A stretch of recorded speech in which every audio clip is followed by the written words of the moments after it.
ముఖ్యమంత్రి చంద్రబాబు నైవంచుకుడని మాజీ మంత్రివర్యులు చెరుకువాడ శ్రీ రంగనాథరాజు ఆరోపించారు. బుధవారం నాడు తూర్పుపాలెం నుండి అచంట తహసీల్దార్ కార్యాలయం వరకు కొనసాగిన వెన్నుపోటు దినం ర్యాలీ. కూటమి ప్రభుత్వం సూపర్ 6 హామీలు అమలు చేసి ప్రజలను ఆదుకోవాలని తహసీల్దార్కి వినతి పత్రం అందజేసిన మాజీ మంత్రివర్యులు చెరుకువాడ రంగనాథరాజు. ఈ సందర్భంగా మాజీ మంత్రివర్యులు చెరుకువాడ శ్రీ రంగనాథరాజు మాట్లాడుతూ, కూటమి వచ్చి ఏడాది పూర్తయినా కూడా ఒక్క హామీని ఇవ్వకపోవడం వెన్నుపోటు కాదా అని ప్రశ్నించారు. జగన్ ప్రభుత్వం ఇచ్చిన హామీలు ఏడాదిలో అమలు చేస్తే కూటమి ప్రభుత్వం హామీలు ఇచ్చి ప్రజలను మోసం చేసింది. ఇది వెన్నుపోటు కాదా అన్నారు. నీకు 15, నీకు 15, నీకు 18, నీకు 18 అని మోసం చేయడం వెన్నుపోటు అన్నారు. రైతులకు ఇచ్చిన హామీలు అమలు చేయకపోవడం, వారికి ఇస్తానన్న 20,000 ఇవ్వకపోవడం వెన్నుపోటు అన్నారు. వాలంటీర్లకు 10,000 ఇస్తానని వారిని తీసేయడం వెన్నుపోటు. అదేవిధంగా ఇంటింటికి రేషన్ ఇచ్చే వాహనాలు తీసేసి ప్రజలను ఎండలోనూ వానలోనూ నిలబెట్టడం వెన్నుపోటు. నిరుద్యోగ భృతి ఇస్తాను అనడం వెన్నుపోటు అన్నారు. నియోజకవర్గంలో జరుగుతున్న అవినీతి అరాచకాలను ప్రజలంతా గుర్తిస్తున్నారు అనే విషయాన్ని గ్రహించాలని హితో పలికారు. ఎండని సైతం లెక్క చేయకుండా పెద్ద ఎత్తున వెన్నుపోటు కార్యక్రమంలో పాల్గొన్న వైసీపీ నాయకులు, కార్యకర్తలు తదితరులు పాల్గొన్నారు.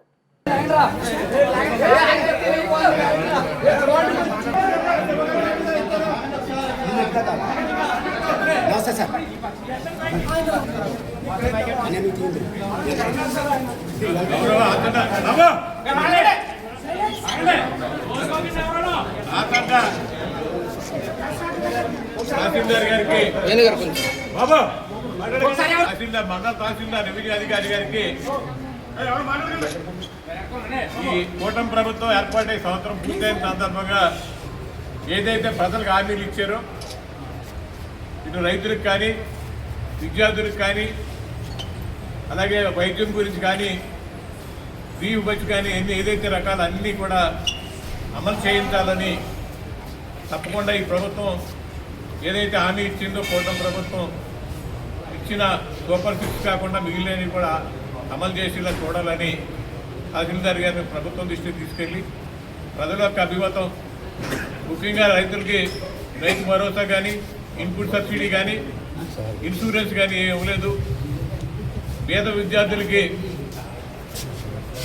విద్యా దీవెన కానీ, వసతి దీవెన కానీ ఏది కూడా, అలాగే అమ్మఒడి కానీ, విద్య గురించి కానీ, వైద్యం గురించి కానీ, జరిగే మెడికల్ కాలేజీలన్నీ కూడా పార్లమెంట్లో మెడికల్ కాలేజీ ఇస్తే అవన్నీ కూడా విడుదల చేయడం జరిగింది. కాబట్టి ఒక అమరావతి కాదు, అమరావతితో రాష్ట్రం అంతా కూడా అభివృద్ధి చేయాలని మన గౌరవ ముఖ్యమంత్రి గారు చంద్రబాబు నాయుడు గారిని ఈ వినతి పత్రం ద్వారా తెలియజేసి ప్రజల సమస్యల్ని, ఎందుకంటే మీకు అధికారం ఇచ్చారు, ఒక సంవత్సరం కాలం పూర్తయింది, తప్పకుండా మీరు ఏదైతే నెరవేరుతారనే ఉద్దేశంతో ప్రజల యొక్క తీర్పుని మేము శిరసా వహించి ఏదైతే ఈరోజు ప్రభుత్వం, కూటమి ప్రభుత్వానికి గత సంవత్సరం నుంచి కూడా సహకరించాం. ఈ కార్యక్రమాలన్నీ కూడా అమలు చేసి ప్రజలకే అందుబాటులో ఉండాలని గౌరవ ముఖ్యమంత్రి గారు చంద్రబాబు నాయుడు గారు అమరావతి మీద ఇలాగా మా ఆతంత్రాలు కూడా దృష్టిలో పెట్టి ఈ రూరల్ ఏరియాలు ఏవైతే ఉన్నాయో అన్ని 26 జిల్లాలు కూడా అభివృద్ధి చేయాలని కోరుకుంటూ ఈరోజు ఎంఆర్ఓకి తప్పకుండా మీరు పంపుతారని తెలియజేస్తాను. ఈరోజు వైఎస్ జగన్మోహన్ రెడ్డి గారి ఆదేశాల మేరకు ఆచంట నియోజక మాజీ శాసనసభ్యులు రంగరాజు గారి యొక్క పిలుపు మేరకు ఆయన ఆధ్వర్యంలో తూర్పాల నుంచి ఆచంట వరకు మరి ర్యాలీగా వచ్చి ఆచంట అమ్మారావు గారికి ఈ సంవత్సర కాలంలో ప్రజలకు చేసిన అన్యాయంపై నిలదీస్తూ మరి తహసీల్దార్ గారికి రిప్రజెంట్ ఇవ్వడం జరిగింది. మరి దీని యొక్క వెన్నుపోటు దీని యొక్క ప్రధాన కారణం, ప్రజలకు ఈ సంవత్సర కాలంలో గత వైఎస్ఆర్ కాంగ్రెస్ పార్టీకి ప్రస్తుత కూటమి ప్రభుత్వానికి మధ్య వ్యత్యాసం ప్రజలు గమనిస్తూనే ఉన్నారు. మరి ఇవాళ చూసినట్లయితే మరి ఇట్టించిన ఉత్సాహంతో సుమారు 1000 మంది మరి ఒకరికొకరు కదిలి ప్రతి గ్రామాల నియోజకవర్గ స్థాయిలో భారీ ఎత్తున మరి యొక్క ఆచంట అమ్మారావు గారు తహసీల్దార్ దినం యొక్క ప్రధాన ఎజెండా ఈ సంవత్సర కాలంలో మరి ప్రస్తుత ముఖ్యమంత్రి నారా చంద్రబాబు నాయుడు గారు జూన్ 4కి సంవత్సర కాలం పూర్తవుతుంది. ఈ సంవత్సర కాలంలో మరి ఆయన ఇచ్చిన సూపర్ 6 కానీ, వివిధ పథకాల హామీలు కానీ ఏ ఒక్క పథకం అమలు చేయబడని వైఎస్ఆర్ కాంగ్రెస్ పార్టీ తరఫున తీవ్రంగా ఖండిస్తున్నాం. ఎందుకంటే ఈవేళ చాలామంది కూడా ఫేస్బుక్లో, వాట్సాప్లో మీరందరూ చూస్తున్నారు, కింద స్థాయి కార్యకర్త నుంచి ఎంపీ, ఎమ్మెల్యే వరకు కూడా వారిపైన అక్రమ కేసులు, దాడులు, ఎంక్వైరీల పేరుతోటి కార్యకర్తలతో పాటు ప్రజలు కూడా భయభ్రాంతి గురి చేస్తారు. నిన్ననే మన ఛానల్లో మీరు చూశారు, ఒక ముస్లిం సోదరు ఒక దళిత సోదరుని ఇష్టానుసారం విచక్షణ రీతిగా నడి రోడ్డు పైన పోలీసులు ఏ రకంగా వ్యవహరించారో మీకు అందరూ తెలుసు. గతంలో మరి అన్ని వర్గాలకు సమన్వయం చేయగలిగేలా పరిపాలన కొనసాగిస్తే ఈనాటి కూటమి ప్రభుత్వం మరి ప్రజా నైవంశం పాల్గొని ముందుకెళ్తూ ప్రజా సమస్యలు గాలి వదిలేసి మరి ప్రజలపైన దాడులు చేస్తూ పార్టీ కార్యకర్తలపైన అక్రమ కేసులకు బనాయిస్తూ మరి భయాందోళన గురి చేసే విధంగా ఈ సంవత్సర కాలంలో రెడ్డబుక్ పరిపాలన కొనసాగిస్తుంది. దాన్ని తీవ్రంగా ఖండిస్తూ మరి ఈవేళ మరి ఈ యొక్క ప్రభుత్వానికి మేల్కొల్పగలిగేలా చంద్రబాబు నాయుడు గారు ఏదైతే హామీ ఇచ్చారో హామీని తక్షణమే నిలబెట్టుకునే విధంగా వాళ్ళందరికీ మరొకసారి తెలియజేసే విధంగా ప్రజల పక్షాన ప్రజా సమస్య తీర్చడానికి ప్రజా గొంతుగా జగన్మోహన్ రెడ్డి గారు నియోజకవర్గంలో మరి సమన్వయకర్త మాజీ మంత్రి గారు చెరుకువాడ రంగరాజు గారు మరి ఆయన యొక్క ఆధ్వర్యంలో మరి అత్యంత భారీగా ర్యాలీ చేసి ఇవాళ రిప్రజెంటేషన్ జరిగింది. తక్షణమే ప్రభుత్వం ఒక్కసారి కళ్ళు తెరిచి ప్రజా సమస్యలు గుర్తెరిగి మరి ప్రజలు ఎదుర్కొన్న ప్రధాన సమస్యలు మీరు అధికారంలోకి వచ్చినట్టు రావడానికి మీరిచ్చిన ప్రధాన సమస్యలు సూపర్ సిక్స్ అయితేనే కానీ ఏ అయితే హామీలు ఉన్నాయో హామీలను తక్షణమే నెరవేర్చాలని చెప్పేసి సందర్భంగా డిమాండ్ చేస్తాం. 4/6/2025 జూన్ తారీఖుకి మన ముఖ్యమంత్రి వర్యులు చంద్రబాబు నాయుడు గారు పదవి చేపట్టి సంవత్సర కాలమైంది.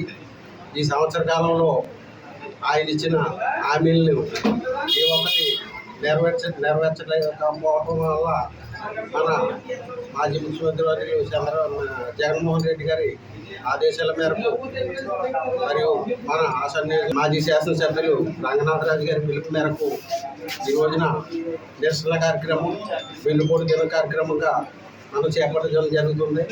ఆయన ఇచ్చిన సూపర్ సిక్స్ పథకాల్లో ఒక పెన్షన్ కార్యక్రమం తప్ప మిగతా అన్నీ కూడా ఏది నెరవేర్చలేదు. మళ్ళీ రెండోది గ్యాస్ విత్తనం సబ్సిడీ అది కూడా అందరికీ కూడా ఈ అకౌంట్లో జమ కావట్లేదు. అదొకటి సమస్యగా ఉంది. మరియు మన జగన్మోహన్ రెడ్డి గారు పేదలందరికీ కూడా ఇంటింటికి రేషను ఇవ్వాలనే ఉద్దేశంతో రేషన్ మండలి ఏర్పాటు చేసి ప్రతి ఇంటికి అవ్వాతాతలకి అందరికీ కూడా గడప గడపకి వెళ్ళి కార్యక్రమాన్ని రేషన్ ఇచ్చే కార్యక్రమాన్ని కూడా మన 1వ తారీఖు నుంచి నిలుపుదల చేసి అందరినీ కూడా క్యూలో నిలబెట్టి ఈ మే నెలలో మండు టెంట్లో ఈ రోహిణి గత్తులో టెంట్లు వేసి వీళ్ళందరూ కూడా క్యూ లైన్లో నిలబడి వీళ్ళందరినీ ఇబ్బందులు గురి చేసే కార్యక్రమం కూడా ఎందుకు చేస్తున్నారు. అది మంచి కార్యక్రమం అయినప్పుడు ఆ మంచి కార్యక్రమం ఎలా ఉంచాలి తప్ప దాన్ని ఎందుకు తీసేస్తున్నారని మేము ప్రశ్నిస్తున్నాం.